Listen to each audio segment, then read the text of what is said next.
Hey, this is the hard truth of Tony Shaffer. Powered by Sig Sauer, never settle. I had a choice of what I carried in combat. I always carried the best, and I always have within arm's reach. A Sig Sauer. Today I've got my 45 caliber P320 45, which I enjoy carrying, and I always have available. Always carry safely, and always carry a Sig, never settle. We are on America Out Loud Talk Radio Network, also available on the America Out Loud Podcast Network. Check us out at Project Sentinel, projectsentinel.net, and the London Center for Policy Research at londoncenter.org. We're on Facebook, Twitter, YouTube, Rumble, etc., etc., etc. And we are joined today by the person who does our music, the amazing talent and amazing beauty. And I know I mean this because I always text you stuff and say how amazing you are. Cherie Currie. Cherie is one of the lead singers of the Runaways. They did her book, Neon Angel. Cherie, you can look over my shoulder. I always have a neon angel on my shoulder, right over my right shoulder, on the right shoulder. And she does our music, Rock and Roll Oblivion, which, man, I feel like I've been in oblivion over the pandemic. And I think that song represents a lot of what we all feel right now. So, Cherie, without further ado, thank you for joining us this week on The Hard Truth. Oh, Tony, and you know what I want to thank you for? What's that? For being a real man. Oh. Because I'll tell you, I miss it. I miss real men. And thank you so much for standing up for women. Thank you. I'm so glad that we're friends. Thank you. I'm so honored to be your friend. And thank you for your service. Well, and thank you for trying to keep America free. And I adore you. Thank you for having me. Thank you. Well, I've read your book. Like Patton said, I read his book. And you and I share a lot of, I think, core values from very young. I mean, I was dreaming of doing what I do now when I was our very young age in our teens. You were too. I read your book too. So yeah. And so I think there's a mutual respect. Just for the audience to know, I admire people who have gone through the trials of fire, of fury, of having to live a life that's worth living and come out the other end and recognizing those hard truths, which are often difficult in learning, but valuable in their application to how we live our lives. And I know from knowing you directly, from reading your book, you've done that and you've been true to you. And let me say something for the audience. Living on the West Coast and remaining true to yourself is a victory unto itself, just by staying who you are and remaining who you are. So I admire you for that, if nothing else. Ah, Tony. Well, it is just common sense. We're all born with it. Just something goes a little functified. Especially in since Biden took office, where just things have gone from kind of crazy to absolute insanity. And I mean, just look at his office. Look at his administration. He has a kleptomaniac, S&Mer gay guy that's stealing, at airports. Right. You look at you look at Pete Buttigieg, who's done absolutely nothing. I can't believe the guy's running again, to be honest. But it's like Newsom, who's he's chomping at the bit to run for president when he has destroyed San Francisco. And people here, I live in California, voted for him anyway. Right. And now he has destroyed California. And I don't know what's wrong. Are these people insane, Tony? Are they insane? Well, I think the insanity is measured and purposeful. There's a lyric I often cite. You being a rock and roller, you may know the group called Shriekback. They have a song called Nemesis. And they comment in the song about evil. And this is the lyric. But evil is an exact science, being carefully, correctly wrong. Yeah. And I think that's what we're faced with. I don't think this is by random. I think they pick these people, Cherie, to create the chaos which we see. This isn't by random. It isn't incompetence. It's evil. And so when you look at the Hunter Biden stuff, when you look at the people that we all know that people can tell a great deal about us by those who we surround ourselves with and the enemies we make. And the whole purpose of those that Biden has selected to be his minions have created chaos, destruction, and essentially ripping apart the whole fabric of society. And let me comment here, because one of the things that came up today, Jean-Luc Picard, Karine, whatever her name is, a spokesman. I know. Make it so, number one. Make it so. And so she declared it. And I'm going to ask you, because you can judge this. This is a Lesbian Visibility Week. So if you're a lesbian and you want to be visible, this is the week to do it. And so I'm wondering, since I don't want to, take the wind out of your sails, thinking, can I be a lesbian for a week with a penis? I mean, I like what lesbians like. I mean, is that okay? I mean, is that something? Seriously, I mean, we're on the same side, right? I mean, but well, I didn't know that either way. It was Gay Pride Day, and then it was Gay Pride Week. Now it's Gay Pride Month. I have yet to see anything better than Veterans Day. And to me, that is unforgivable. Unforgivable that our vets get one day and Gay Pride gets a month. And now being a lesbian, we're supposed to what? I mean, it's like, what does it mean? It makes no sense why anyone would want to be recognized for being who they are. That's fine. Being a lesbian, I've got lesbian and gay friends all my life, and I fought for gay rights all my life. I fought for them to be married. I thought that look, if we can throw marriage down the tubes 50% of the time, let them marry. It's just, why not? Right. What's the big deal? Let them suffer like the rest of us, through divorce, because again, there is only a 50% chance that it flies. But the thing is that it seems to me, Tony, that you give an inch and they want the world, and it's unfair. It's so self-serving, pretentious, and selfish, especially what you wanted to talk about with these transgender men competing against women in sports. Well, yeah. So let's wrap it back to that. I've always been surrounded my entire life by strong women. I am proud of that fact, that I have had strong women work for me. I've been a co-equal with strong women. I've worked for strong women generals. I mean, I've been in a room, some of these black operations briefings, there's strong women out there doing amazing things, and they don't care that they're a woman. They're just doing amazing things. I once had to brief Carly Fiorina when she was the president of Hewlett Packard or something we were doing. I admire women who are strong. My issue right now, and again, like you've mentioned, Cherie, I don't care who you sleep with. I mean, no, I think anybody who's a rational human being understands, like, people are going to be people. You need to understand that there's human nature, and people are going to be people. You need to allow for that. Yeah, stay away from kids, though. Stay away from kids. Oh yeah. No, I agree. I mean, otherwise, have at it. I can have it at, But the kid thing we should talk about separately, and we probably will with our second panel on this. But regarding when I was in the Army, we all knew who the gays and lesbians were. I didn't care. It's like, when I was in command, don't do what you want. Don't make me do something official, because at the time you couldn't officially serve. It's like, go do it. Just keep it, don't advertise. And to me, it's like the whole drag queen story hour. Why don't we just have stripper story hour? That way we can, I'm serious. That's awesome. And you know what? I think that is such a great point, Tony. That's an amazing point. Right. I mean, you're not going to put strippers in there. Why would you allow drag queens? It's like, what are people, and to your point, common sense. You don't want strippers. I mean, let's face it. 5-year-old, the 8-year-olds don't have $1 bills to slip into their garter. Let's face it. It wouldn't be profitable for the strippers. Let's just get out of that. But what I'm saying is, we have to recognize that there's a point of going too far. I think that's what the topic is going to be, is any movement sometimes goes beyond the point of common sense. And I think that's where we're at with transgenders.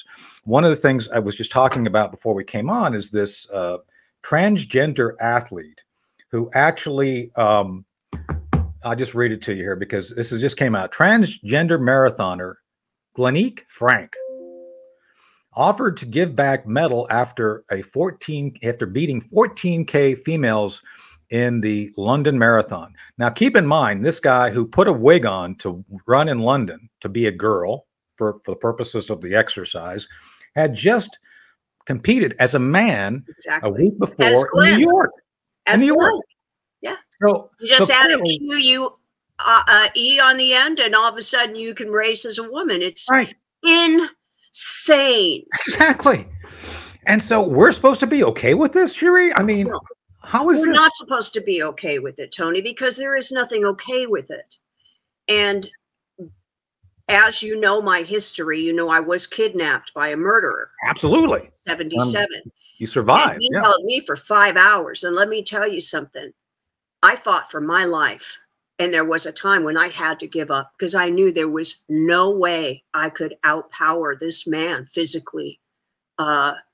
And he was telling me I was dead. So the thing is somehow my mind, again, I think it was angels. I think it was my helpers that spoke through me because he was beating me unconscious. No doubt. But the thing is that it was my words that saved my life. Right. Even though he had claimed he'd murdered 6 other women, I'm telling you right now, there was nothing I could have done physically against this man. I stabbed him in the stomach with a knife. I mean, that's how frightened I was because I was sure I was dead.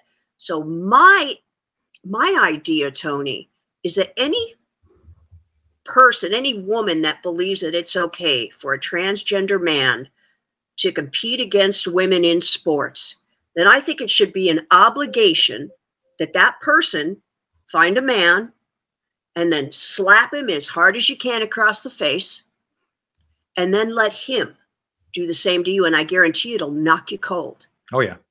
And that woman that was a cage fighter, you heard about her, right? Where a transgender man came in. He's a man, okay? He claims he's transgender. No doubt. We don't even know anymore what they are, but he ended up smashing her face to smithereens, breaking it into pieces with one blow. And that's what men can do to women. Sorry, women. Look, I've been, I've supported women. I've supported the underdog. Now women are the underdogs. We have to fight for our right to be a woman. Yeah. I mean, anybody that believes that this is right needs to be punched in the face by a man.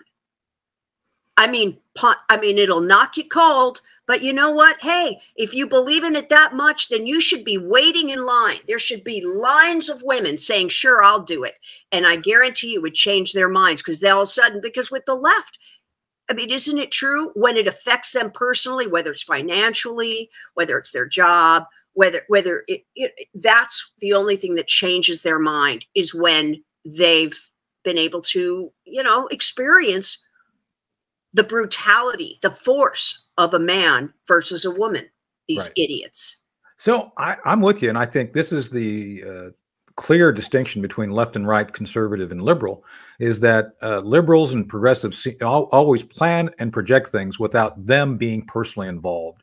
They don't believe, oh, we're above that. And I think we all recognize by the fact we've been to the dark side and back and understand it's like, no, we need to have consideration. I was greatly taken in your book when you were defending a kid who was being picked on in high school. And it's like, wow, I remember being there because I was one of the jocks and I always defended those kids who were weaker. And I always got very upset when I saw kids who could not defend themselves being picked on. And I recognized that you had that spark within you. But that's what's lacking now because so much of what we see is this acceptance by the left that if we say it's so, it has to be, and we don't care about the consequences or damage we cause. And I think that's where my next question is to you. How do we actually, I'm a guy, clearly, proud to be, happy to be, have no problems being a guy. I'm glad you are too, Tony. Thank you. Other than maybe being a lesbian for the week, because, lesbian visibility, sure, I'll jump in, I'll help out. I'm always helpful, I want to be helpful. But my point being is, the women who are silent on this right now, and I understand what you're saying regarding waking them up, but it seems to me they have been completely silenced. Even those who are supposed to be feminists accepting this degradation, and I would almost call it, and I wrote this down as kind of a premise I wanted to talk about. Trans women, what they're infringing on, in my judgment, is they're infringing on women's dignity. Women, real women.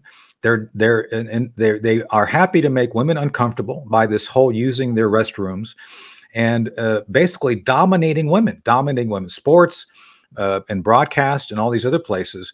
And this is my belief: inflicting pain and suffering on others while executing your freedom is not freedom. No. And so that's my kind of my assessment based on kind of going through the show prep today. It's not my place to go tell the women what to do, obviously, but I want to be, I'm going to use this term and get in trouble for it. I want to be an ally and sure that we work together to change this, because the last thing I want to see are women I respect and admire and love lose their ability to be independent and vibrant, because that's what's going to happen. They want to subjugate you, Cherie. I mean, how do we do this? Well, of course, I mean, the fact that I'm a chainsaw artist, which is mainly a male sport, right? So, I mean, I had to take into consideration that men are a heck of a lot stronger than me. I'm 110 and I'm 5'5". These guys are 6'4", and they're 250 pounds, and they've got a lot of muscle. The thing is that I always knew that I was very lucky to place in all of my competitions, but I was very painfully aware that I was not going to be able to get as much done as them, that I was not going to be able to, I mean, I had to my design had to be better. And that was what I did, because strength wise, I mean, I about killed myself trying to compete with these guys. I can imagine. And to me, but again, I feel like, just like that kid with the glasses when they were beating him up, and I just went after these guys because it was so wrong. And that is exactly what I'm going to do today. Women in sports, thank God they're finally standing up. I feel terrible that they had to eat it up there, standing next to that Leah Thomas giant whose shoulders are like this, who competed as a man in college but failed miserably. And obviously, I think he's actually probably a little smart. I mean, he looks like a man, he talks like a man, but he's got long red hair now, and that makes him a woman. I'm telling you, these women have to stand up for themselves, and they've got to go after these boards, and they have got to shut it down, because it's immoral. It's absolute, makes no sense whatsoever. And it's dangerous in the end. It really is. And women, you know, boy, oh boy. I mean, we fought really hard for women's rights. Where are these people? Where are these women that were fighting for women's rights? Where's Me Too? I mean, you know, Me Too, the Me Too movement, of course, they went way too far. I just couldn't handle it. To me, it's like, what? And when I'm interviewed, they ask, gosh, don't you think more should be done for women in rock? And it's like, my God, there was no women besides Susie Quattro when I started. We've come so far. They never see how far we've come. They only see that they want to go farther, and then they destroy everything. They destroy relationships between men and women. And they talk down about men. They demasculate men. And, you know, look, I don't care if they want to go live, you know, like a spinster for the rest of their lives, because no man's going to touch them anyway. And if that's the life you want, fine, but shut the F up, because there's women like me, 63 years old, that happen to think men rock. And, you know, and that biological men do not just belong anywhere near women in sports. And anyone that allows it needs their head examined. They truly need a lobotomy if that's what it takes. Right. And I'm with you. And this is where I think you and I are in complete and seamless agreement on this. Is like, you're an amazing woman. You've been an amazing sex. As a matter of fact, I hope you don't mind me showing it for the video audience. You know, I've got my favorite T-shirt of you. Oh, and I've got a cool T-shirt for you too. Thanks, Tony. I love you. You're awesome. I love this. And I've worn it for interviews too. I felt to be over the top to wear it for this one. Just saying. It would be, But no, you've been a sex symbol and an amazing woman who people literally desire. I mean, there's that song "Big in Japan." You were big in Japan. You were huge in Japan. I mean, it's amazing to look back on all of that. And I've watched all the footage of you in Japan. It's amazing, and you exuded sexuality in a good way, in a very good way, and you still do. I mean, I just watched the pictures of you in Europe. You just completed your tour as we're taping this from the UK, from Ireland, and I think Norway. Right? Did you hit those three countries? And I just, the fans love you. I mean, it's just, you can see the amazing positive energy that you bring, but that's because you're a woman, and you are proud of being a woman. And the guys who love you are guys who love that energy. And I think this is the thing that we all lack an understanding of, is that by the fact that you've been able to be a pioneer, to push through and establish yourself, to what an amazing, I mean, think about this. You started in the 1970s and you're still going strong here in the early in 2023. This is because you've been clear on the fact that you are a woman, you like being a woman, and you support those who are strong women. And the idea here is, I think, correct me if I'm wrong, we should honor that. We guys should honor that. And any idea that politicians put forth that a guy can be a woman is beyond insane. It's to the point of where we guys have to make sure that we police up the other guys. Otherwise, you're going to have women, nothing left for women. I mean, that's where we're going with all this. And again, it truly is like we're in the Matrix, because it's like, I mean, it's like a really bad movie. Yeah. And it's so bizarre and outrageous and stupid, idiotic. I mean, these people are insane. They really are. I mean, anybody that believes that this is okay, look, they like to cancel us. I don't think they should have a job then. I don't think they should be working with people. I don't think they should be working with children, especially. I think there's something wrong up there. And again, put your money where your mouth is, ladies. Let a man punch you as hard as he can in the face after you've punched him, and see how it feels. Because every woman that you are endorsing for this insanity is going to have to compete against these men. So I think if you believe that you need to put yourself in harm's way, because these women are putting themselves in harm's way every day that they have to compete against a man.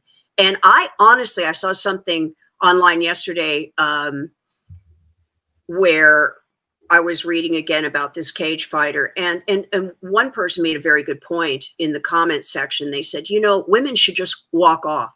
Yeah. They should not participate. Walk away and stand up for yourself. And I think that that could be the only way. Well, it's very clear that the left has embraced this whole the gender dysmorphia, which I would argue is simply a mental state. I mean, I'm against transgenders in the military. And the reason is, it's not about who you sleep with. It's about the fact that once you go down that path, if you're actually sincere about it, Cherie, you've got to take all sorts of drugs to maintain it, especially if you go post-op. You've done things. And I watched a video today of how they do the artificial carving. It's like, I can't imagine anybody would go through that to carve. I watched it too, seeing a woman become a male, and vice versa. Male parts. I've never seen anything so barbaric and horrendous, and the results are pretty horrifying. And they're not sustainable. You cannot sustain them, because the body, if you're born a man or woman, your body tends to revert to that state, and you have to maintain. So I'm saying, as a military person, you cannot serve if you have that level of dysmorphia, that you actually you can't go into combat and be expected to take drugs and have all these things that could fall apart literally in the middle of combat operations. So I've been against transgenders in the military, not because I don't have sympathy, because I think it's a mental illness, and that's going to get me in trouble for saying it, but it is what it is. And I think we have to recognize that this has to stop. We have to defend women. We have to defend their rights. We have to defend the equities. And when we come back, Cherie, we're going to talk about a little bit about Title 42 and the Biden administration, because the Biden administration wants to make the policy of men dominating women in women's sports permanent. That's something I think we all want. I'd like to make Biden permanent somewhere. He's permanent, but permanently gone. That's what I'd like. He is the best defense salesman on the planet. Trust me. I think if That's right. You know, and he only wears them for a day and a half. So I think he's getting the hang of it now. He just, you know, I mean, I don't want to be around. I wouldn't want to be around them. Anyway, back to the program. We are on the America Out Loud Talk Radio Network. We're sponsored by Sig Sauer. Never Settle. We'll be coming back for the second half of The Hard Truth. Stand by. Hey, part 2 of The Hard Truth. We're back with Tony Shaffer and the crew. We are powered by the America Out Loud Talk Radio Network. Available on America Out Loud Podcast Network as well. You can always check us out on Project Sentinel, projectsentinel.net, London Center for Policy Research, londоncenter.org.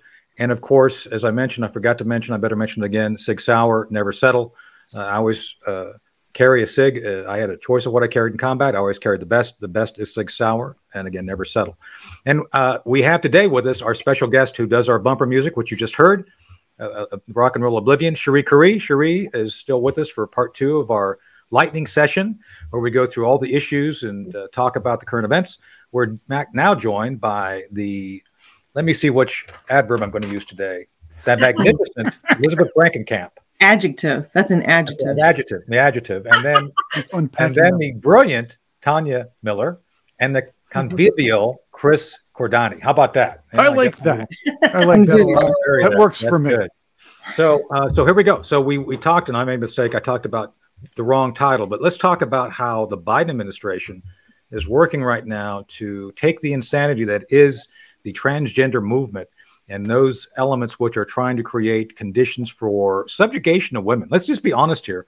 Yeah. Everything they're trying to do right now is subordinate women to men. I mean, I thought we've seen this movie before. I recall something called suffrage, women's suffrage. I think they went through and became independent. There's been a great movement. Cherie, you're one of the pioneers in the rock and roll genre back in the 70s. And yet all of a sudden, here we are in 2023, we're trying to see the Biden administration literally turn the federal government into the biggest purveyor of perversion by removing the independence of women. How did we get to this point? And where do we go from here?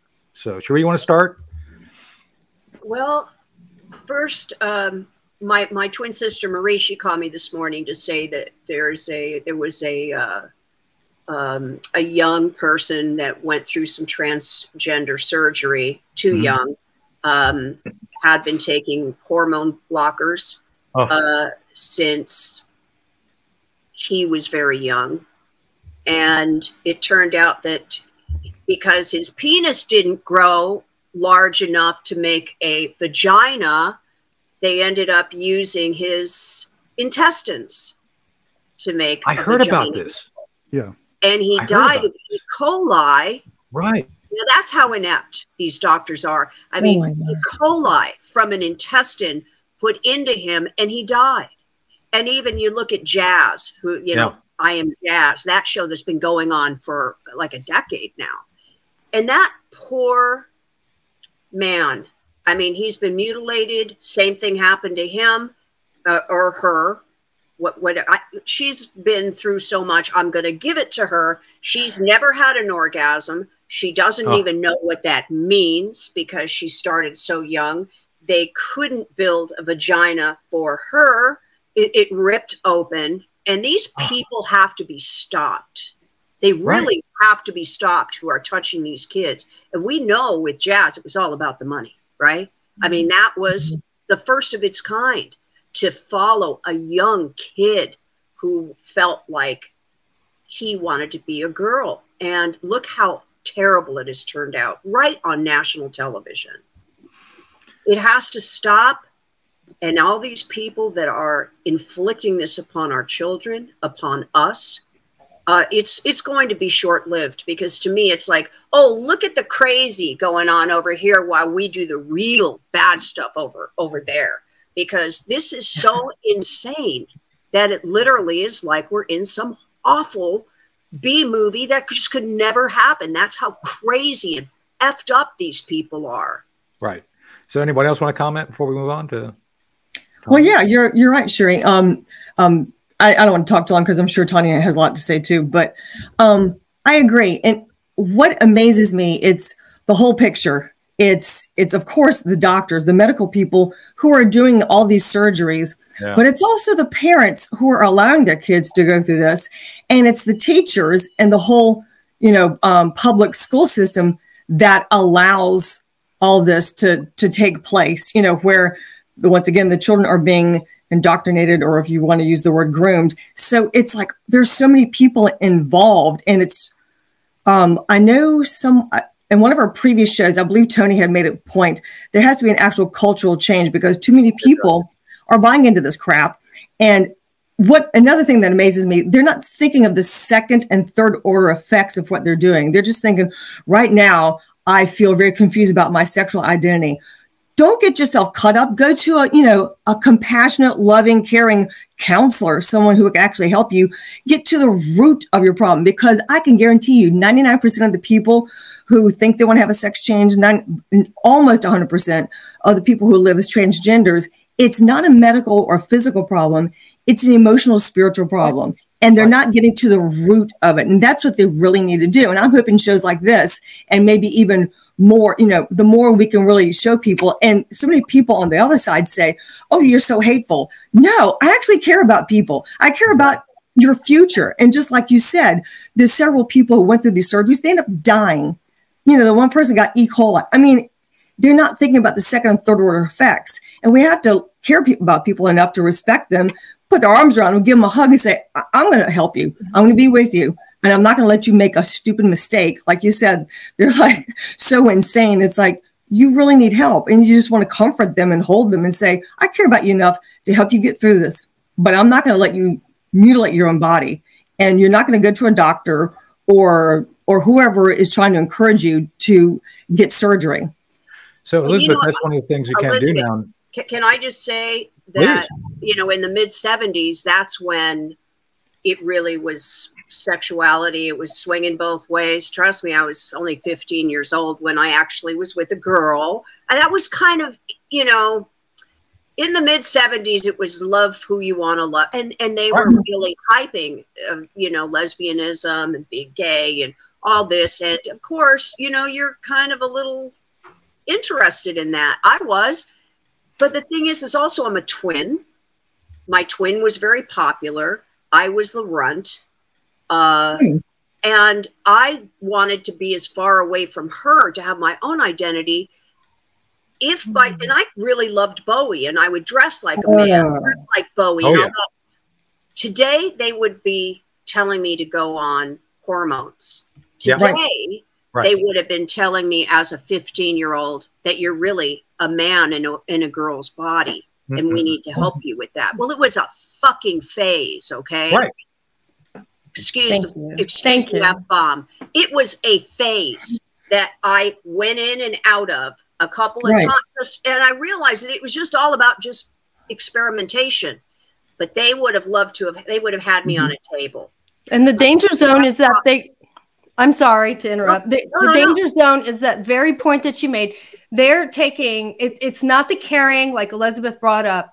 What's very frightening, aside from the obvious insanity, because this is extremely unreasonable and irrational to change someone's gender in their youth, is how many people are involved and are going along, because this is not caring or affirming at all. This is in youth. I was a high school teacher for juniors and seniors, youth at risk for all sorts of barriers, dropout prevention program. So yeah, there are phases, even all the way up into college. Their brain isn't even completely formed until they're like 24 or so. In addition, they keep adding actually to that. However, we're not even permitting them to be children. First, the argument started, let's allow them to be children and play. So then it was, let's play with these different types, the gender switching of toys. And then it got to clothes. Well, I was a tomboy, so I have no problem. I did, the metal Tonka truck and all that, and played in the dirt and sand and all that. Well, I don't know. Maybe the same could have happened to me. I had a bowl cut for a while. I didn't have, I was a total loner, totally ignored by teachers and all that, moved a million times around. I mean, I was sexually abused and assaulted a million times over too. I could have, any number of things could have happened. All it takes is a predator. Because of the access. Yes. And so as a teacher, and well, any adult who's been around youth, you just know this. So to me, it's insanity that all these counselors, administrators, and teachers, they are literally going along with it. Right. And to the point, because there's so many points, the sports and all of these things, but to the point of the caring, we all are caring people here.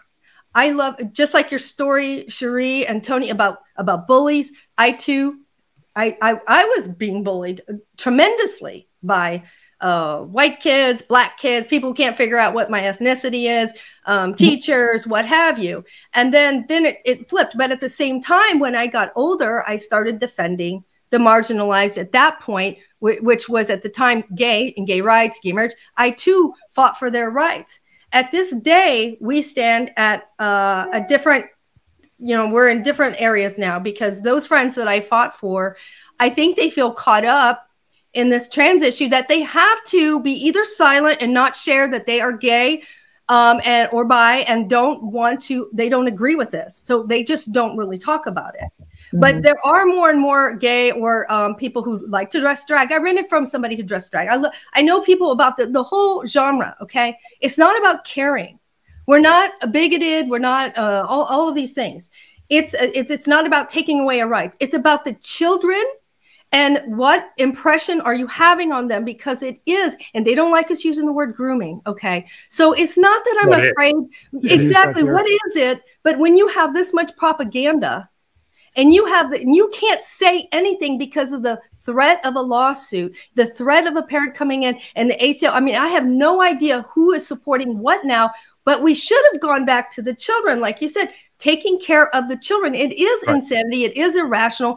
It is dangerous. It may be a phase. It may not be, but we have no right to go in during that time frame and go changing something irreversible when we know there are risks, and that child has no way of knowing what they're getting into. There's a saying in AA: never make a permanent change to a temporary problem. And, yes, and think things through too. Think things through to the end. Right. It also takes a predator to just say, when a boy or a girl is maybe playing with a different toy, or the boy's playing with a doll, the predator would say, hey, maybe you are a girl, maybe you are this. Let me talk to you for a little bit. These are the people we have to keep out of the reach of our children. Right. Having said that, is that time again, Tony? Oh, boy, it's Tony's take time, isn't it? Tony's takes. Tony's take. Tony's Take is brought to you by Sig Sauer. Never settle. And I never settle when it comes to cool topics for Tony's Take. How about this? Fox News Channel's future. Light speed ahead or Bud Light? So I think that Fox is an amazing place. If you want to go be mediocre and you want to be CNN light, I think that's the place to go now. And as you guys, I don't know if you guys know this, I'm on the no-fly list at Fox. Did you all know that? That I've been on the no-fly? Yeah, no. You told me that. Yeah. Yeah. So years ago, I actually made a few comments that the leadership didn't like. Cherie, remember Seinfeld when Kramer gets called into a business and they basically tell him that you shouldn't be doing all this stuff. Yeah. It's like, well, I don't work here. Same thing happened. I don't work here. I got called in to the vice president of personnel and read the riot act because of something. Is like, I don't work for you people. Why are you upset? X, Y, Z. Well, it turned out, I don't want to get all the details because it's still part of a lawsuit right now with Ed Henry suing Fox. But I walked into one of their executives kissing one of their on-air personalities. And apparently they weren't married to each other. And I saw it. So, geez, they don't want me talking about stuff like that. So next thing you know, I'm on the no-fly list. But Fox is Fox, and God bless them all. They've gone on their own way. So I'm just saying. So it was interesting. Well, it was, but I think they're going to. They need to find someone to bring them back up, and I don't think they're going to find anybody. That is Fox.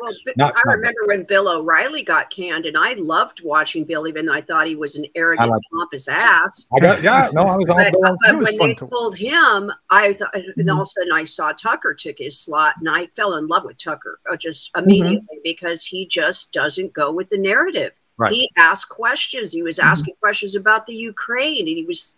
I mean, these are things. That's what we need. Right. Our brains. We can't be told. We don't give a shit about people's opinions. We don't want to know the anchor's opinions. That's why Don Lemon got the boot, because everybody's sick of hearing him. He thought being gay and black was going to save him from himself. But no. And boy, was I did a happy dance, just like the girls on The View. when Lemon got you don't want to see them dance. No. I mean, I just can't. Well, I mean Cherie, he was a misogynist. He was a misogynist too. According to him, women are useless after 50, right? I mean, that's right. Oh boy. Well, maybe for him. Maybe for Don Lemon. I'd love to have a little carve off with him. If he thinks that I'm 63, I'll beat his ass. Oh yeah. I think it's great to change. I'm sure. I would pay to see that. That would be cool. Yeah. All right. That'd be cool. Tony, the worst victory lap, though, was taken not by the View women, but by AOC, who said, and I want your take on this, she actually said this, deplatforming works. Yes, she did. Chris, was she wearing her jack boots and brown shirt when she said it? Just curious. I would be hoping for a paper bag. Black and red armband, you know, with her monocle or whatever you use as a up and coming fascist. I mean, not that there's any. As fascists go, she's pretty darn attractive. I mean, if I were going to be a fascist, I'd want to be as attractive as her, but I'm not, and I won't be. So just saying. So you want to look like a donkey? Okay, there we go. Not good. All right, how about this one? The BRICS nations have bought loads of gold so far this year, Q1 and Q2, and I'm talking record amounts. Okay, all right. They've been working on defeating the dollar or undermining the dollar for a pretty long time, but it looks like it's working. But what's your take on this and what needs to be done? So, you know, the gold thing is important because Nixon in 1972 decoupled us from the gold standard. Now, the reason they decoupled us is because we had gotten into trouble with all our spending for Vietnam. Geez, you know, spending on a war we're going to lose got us into so much trouble. We had to basically change our currency to be a fiat currency for the world and tie it to oil. A very dangerous thing is we're now coming to find because all these BRICS nations, to include some of those we've depended on for the last 30 years to up and maintain our dollar, the Saudis and the Middle East, are now turning to the Russians and to the Chinese and to the BRICS nations. So in essence, it's very dangerous by the fact that they're going to start working to tie their currencies, potentially even a currency to compete against the dollar, to real things like gold. And there could be a time when the actual transactions of global energy leaves the dollar. And when that happens, you think inflation's bad now? Wait till our dollar means nothing. Wait till we are literally trying to scramble to find a way to pay bills, you know, Germany, 1934, they went through and changed everything over to a society controlled by the government. And they were able to do things to make up for what had happened before that, where in the 30s, the early 30s and the 20s, they had crashed the economy based on the fact that they devalued their currency. That is the Germans. So it left the door open for Hitler and the Nazis to come in. So I don't want to say the same thing's happening again now, but the fact is that there are elements out there trying to devalue our dollar for purposes of undermining global economic momentum, and they want to remove us from that. So it sounds like to me, Chris, that's where they're going. So any other comments? Anybody else want to jump in on this? Yeah, Tom, can I make a comment? Who was the president that demanded all Americans give up their gold? That would be Franklin Delano Roosevelt. Of course, yeah, another Democrat. And people did. I mean, through threat of being jailed and fined, they had to turn over all of their gold because we were going down the tubes, which I believe, I don't know if you guys did see Tucker and Elon Musk interview, but Elon was saying that we're going to be in a depression just like 1929 coming up by the end of the year. That is his prediction. The guy's smart. But I'm thinking now, I mean, me personally, I have some gold, but I've invested in silver because I think to myself, with a cougar ant and you need some bread, that doesn't quite work out. You can't split it. No, that's why I got silver too. I got silver coins for the smaller transactions. Exactly. Exactly. But the thing is if they could come and take people's precious metals, it doesn't mean that that's not going to happen again. Well, that's why we need a second amendment. I agree with you 100% that Biden, I mean, again, this is Agenda 21. This is which they now just so conveniently said, oh, well, we missed the boat because of Trump. So now it's going to be Agenda 30. It's the same damn thing. And I've got the book, which I was going to reach down and grab it because I have the book, Agenda 21. Yeah, World Economic Forum. It's not conspiracy. It's all, they're planning it. Yeah, absolutely.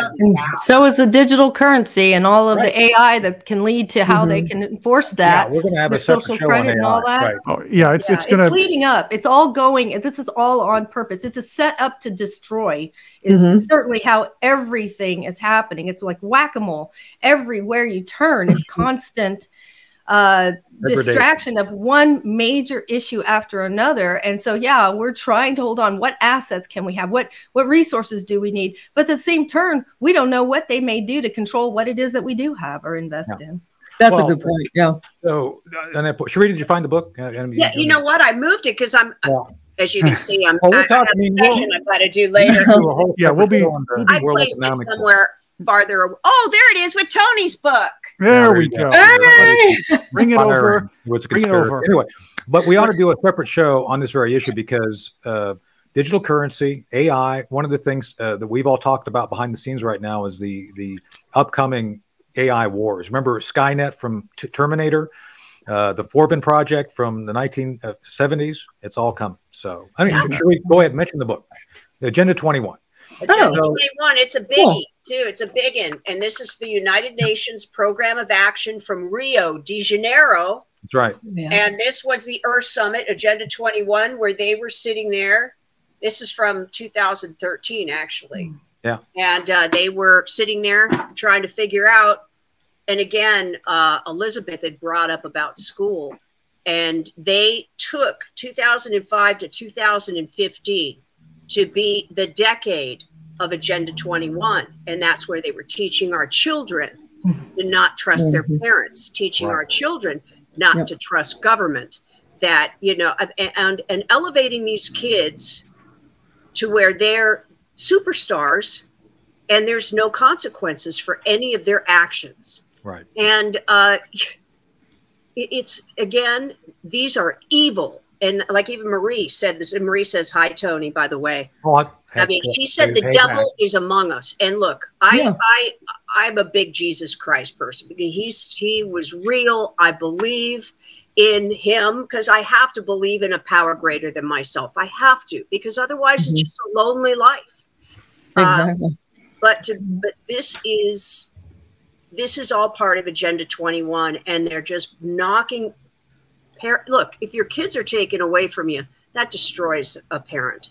Me being a parent myself, thank God my son is 32. But if this had been happening for me when my son was little, I mean, we would have had it go.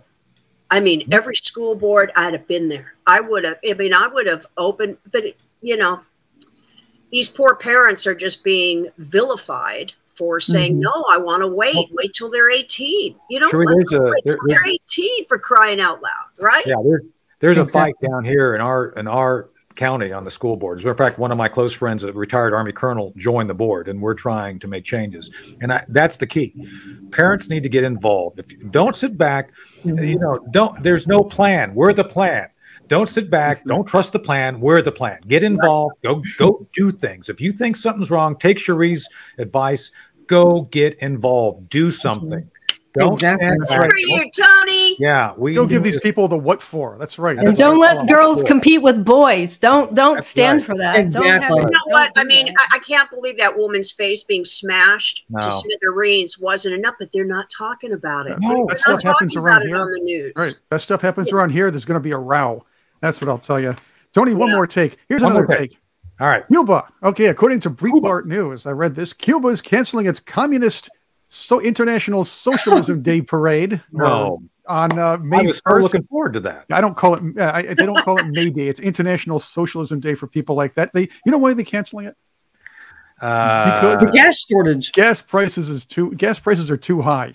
Really? And you know, if you ever wanted to buy a 58 DeSoto, that's the place to go, is Cuba. You know, those are, no, I'm serious. Those are still considered high tech. You know, 58 DeSoto or a 56 Chevrolet. I mean, that's all they got. You know, there's a reason their best ball players come here. So I guess those old gas travelers do take a lot of gas. And did they actually not? You know, at least they can smoke cigars, right, Chris? I mean, yes, they have better cigars. According to Steinfeld, that's only because they're the ones they roll them tightly and they taste better. So remember that episode with Tony, can I ask a right. question? I'm always interrupting people. I'm so sorry. But can I ask a question? Are there any other parents here besides me? Yeah, I am. My son is 36.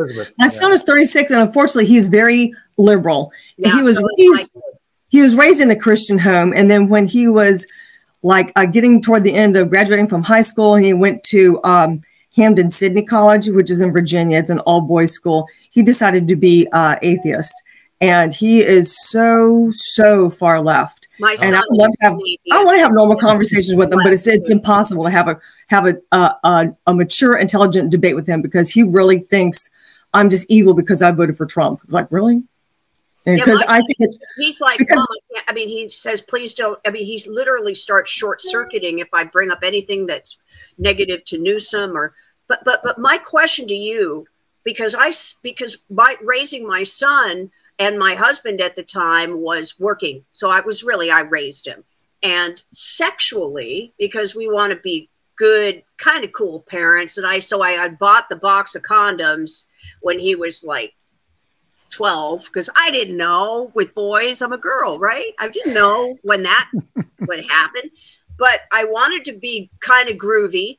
But the thing is that it wasn't until he was like 14, where all of a sudden he got interested in girls at all. I mean, otherwise he was just interested in, skateboarding and basketball. So the thing is that that's why this whole thing with this gender fluid. Oh, what does that even mean? Oh my God. Well, and to add to that with the spectrum, Cherie, like your sexuality may develop and you may not even get interested in anything till way later. For some women, it's past 40. So yeah, and that's true. But the spectrum, to respect the spectrum, because I understood that. I tried to take that on. Like I said, it's friends with gay people and everything. So it's like, okay, if there's a spectrum, then why are we not honoring that? And why are we doing that permanent solution situation where we're mutilating people and injecting things? If we're honoring the spectrum, and this was another point, affirm the child, affirm that it's a child for one, affirm that they're still growing, two, affirm that they're in these phases, and affirm that they can't make this decision, but also affirm that they are okay and you love them and they should love themselves as they are, whether or not, whatever their sexuality ends up being, whatever they want to actually wear and however they want to present themselves to society. But at the same time, they affirm them that they are not, because they don't even know how to not identify with their gender unless they're taught that's possible. Well, again, they don't have a gender, really. I mean, they're taught they can't even identify with themselves, whatever you want to call it, and to reject their own body. That is what's ill. Well, there's something seriously wrong. My point being, at 5 years old, 4 or 5 years old, they're not thinking about sexual anything. Of course not. That's true. They have I had no. You're introducing the topic of sex in it till I was probably about 14. Right. So the thing is like the way we're force fed with every commercial, with every television show, to make sure that there's a transsexual, there's gay couples kissing. Every TV show, every commercial, it's all. And what we're doing is force feeding these children, 5 years old, that really just want to play with their Batman doll or their Barbie. Right. And forcing them into something that is icky. Because to me, because I remember reading The Happy Hooker when I was just a kid, was 10, and I went, oh, that's so icky, gross. Well, look at all the parents are there clapping it on and giving them the dollar to tuck. We're going to have to wrap it up. We're at the end of our show. So, I get it. Look, Tony, I stepped on your brilliantness. No, I get it. Look, I was just for the record, I was painfully shy as a kid. I wanted to be with girls, but I just didn't even know how to approach it. I don't even want to say when I got rid of my virginity because it was like I didn't know what to. I was just so afraid of women, No, I don't have that problem now. Just saying, but back then, we know that. That's right. So, and so we're beyond our time limit. We got to go. So, thank you all for being here today on the Hard Truth of Tony Shaffer, Chris, Elizabeth, Tanya, and of course Cherie Currie. Cherie, God bless you. Thank you for being here. We appreciate your insight and great energy that you bring to the table every time. So that's it for the Hard Truth this week. Powered by Sig Sauer. Never settle. I don't. You shouldn't. And we'll be back next week with another Hard Truth. Thanks for being with us.